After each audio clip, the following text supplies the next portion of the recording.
Assalamualaikum warahmatullahi wabarakatuh. Selamat pagi, salam sejahtera bagi kita semua. Apa kabar seluruh mahasiswa? Kami berharap semoga semuanya dalam keadaan sehat. Pertama-tama, kami ingin memperkenalkan diri seluruh pelaksana di laboratorium material tes. Saya sendiri Franz sebagai kepala laboratorium sekaligus penanggung jawab mata kuliah praktikum material teknik dan praktikum bahan konstruksi dan korosi. Selanjutnya ada Ibu Sapitri sebagai PLP laboratorium, dan juga kita dibantu oleh dua orang asisten, yaitu Ilham Rizaldi dan juga Fahru Rozi. Serta juga kita dibantu oleh asisten yang saat ini sedang magang, yaitu Nur Hikmah, Raihan, dan juga Fahrudin. Selamat datang di laboratorium material tes untuk praktikum material teknik dan juga praktikum bahan konstruksi dan korosi. Oke, modul yang pertama adalah modul heat treatment, ya. Modul heat treatment ini nanti akan kita bagi ke dalam 3 submodul, yaitu pengujian kekuatan tarik, kemudian percobaan pengujian mikrostruktur, dan pengujian kekerasan atau hardness test. Nah, percobaan perlakuan panas atau heat treatment pada baja karbon, di mana tujuan percobaan adalah mendeteksi perubahan sifat mekanik dari bahan baja karbon yang diakibatkan oleh adanya perlakuan panas atau heat treatment. Perlakuan panas itu apa? Adalah proses pemanasan dan pendinginan terhadap baja karbon dengan tujuan untuk mendapatkan sifat-sifat yang baru dari baja karbon atau untuk merubah sifat mekanik dari baja karbon. Pemanasan dilakukan pada temperatur 50 sampai 100 derajat Celcius di atas titik kritis atau critical point. Perlakuan panas pada baja karbon ini terdiri dari beberapa jenis. Yang pertama, mengeraskan atau hardening, kemudian menemper atau tempering. Yang ketiga adalah melunakkan atau annealing, dan yang terakhir adalah menormalkan atau normalizing. Percobaan yang berikutnya adalah pengujian kekuatan tarik atau tensile test. Pengujian kekuatan tarik ini merupakan submodul dari heat treatment.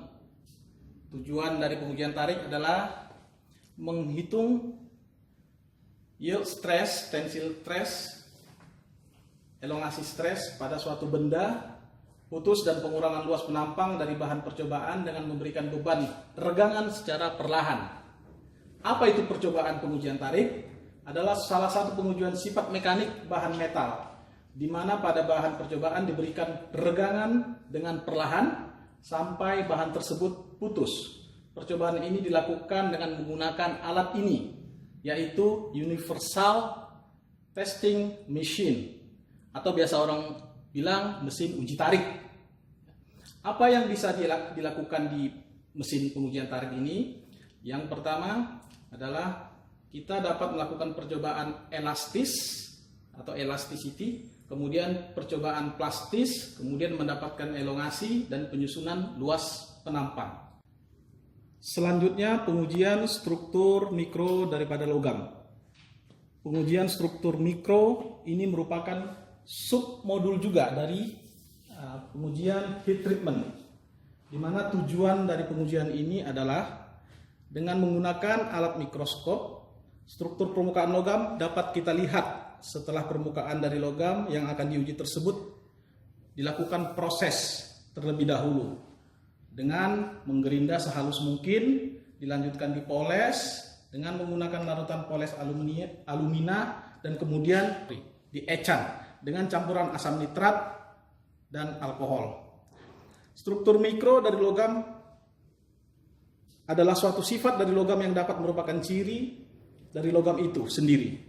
Bentuk struktur dari logam ini dapat dipengaruhi oleh komposisi dari logam dan perlakuan panas yang kita berikan. Pengujian kekerasan atau hardness test juga merupakan submodul dari proses perlakuan panas atau heat treatment proses. Tujuan dari percobaan ini adalah agar Anda dapat menggunakan alat uji kekerasan dan dapat menguji kekerasan dari bahan logam atau metal. Apa itu kekerasan atau hardness? Adalah daya tahan atau daya hambat suatu logam terhadap penetrasi atau penekanan. Penekanan benda keras. Percobaan dilakukan untuk menghitung daya tahan suatu logam terhadap percobaan plastis atau plastis deformation. Pada lapisan dekat permukaan bahan logam. Yang akan kita laksanakan ada dua metode yang kita pelajari, di antaranya micro hardness figures, kemudian Rockwell hardness. Kekerasan Rockwell itu apa? Yaitu kekerasan dihitung tidak dengan diameter identasi, tapi adalah dihitung dengan kedalaman identasi atau penekanan. Kemudian micro figures hardness atau kekerasan micro figures, yaitu percobaan kekerasan mikro, biasanya digunakan untuk percobaan kekerasan dari spesimen yang tipis atau yang kecil, menggunakan beban yang lemah yaitu sampai 20 gram, dan diagonal identasi dihitung dengan menggunakan metal mikroskop. Selanjutnya adalah percobaan korosi dan anti korosi, di mana tujuan dari percobaan ini adalah untuk menentukan laju korosi dari beberapa bahan metal dan anti korosi dari bahan metal.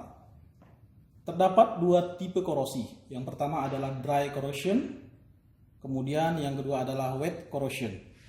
Bentuk dari korosi itu biasanya ada tiga, yaitu general corrosion, local corrosion, kemudian korosi oleh aksi dari sifat mekanik.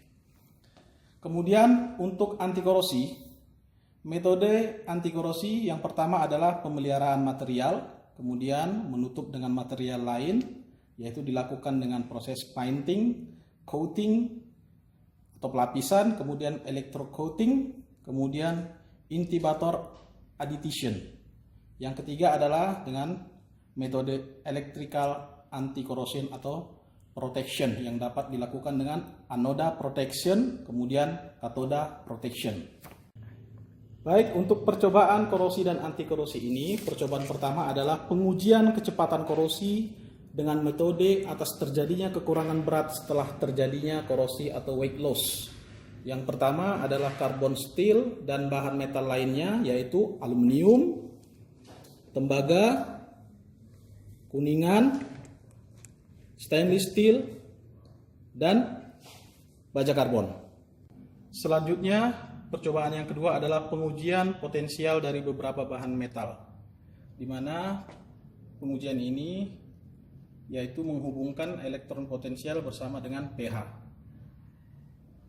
Korosi dari bahan metal dan air atau larutan adalah dasar reaksi elektrokimia. Hubungan keseimbangan juga ditentukan oleh elektropotensial, pH, aktivitas dari bahan metal yang akan kita uji. Percobaan yang terakhir atau yang ketiga adalah pengujian laju korosi berdasarkan volume gas yang dihasilkan dari proses korosi. Alat dan bahan yang kita gunakan seperti terlihat dalam video adalah buret dan corong, kemudian larutan H2SO4 serta NaCl sebesar 3%. Kemudian yang ketiga adalah bahan tadi, yaitu bahan metal yang akan kita uji. Berikutnya adalah modul pembuatan material komposit. Tujuan daripada pembuatan material komposit adalah untuk mengetahui manfaat dan kegunaan dari material komposit serta cara pembuatan material komposit. Apa itu komposit? Dasarnya adalah gabungan dari beberapa gabungan dari beberapa bahan atau material dalam skala makro. Contoh komposit alami yang ada di alam adalah kayu atau serbuk kayu yang merupakan gabungan serat lelulosa dalam matriks lignin.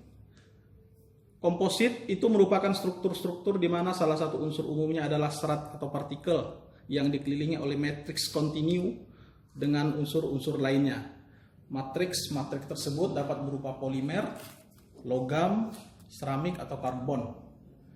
Tujuannya adalah untuk memberikan sifat yang sangat khusus ya pada permukaannya itu, yang pertama kekuatan tariknya cukup tinggi dengan serat tanpa perlakuan, kemudian modulus elastisitasnya sangat tinggi, serat dengan tanpa perlakuan. Secara garis besar ada 3 klaster utama jenis matriks, yaitu polymer matrix composite atau PMC, kemudian metal matrix composite atau MMC, kemudian ceramic matrix composite atau CMC.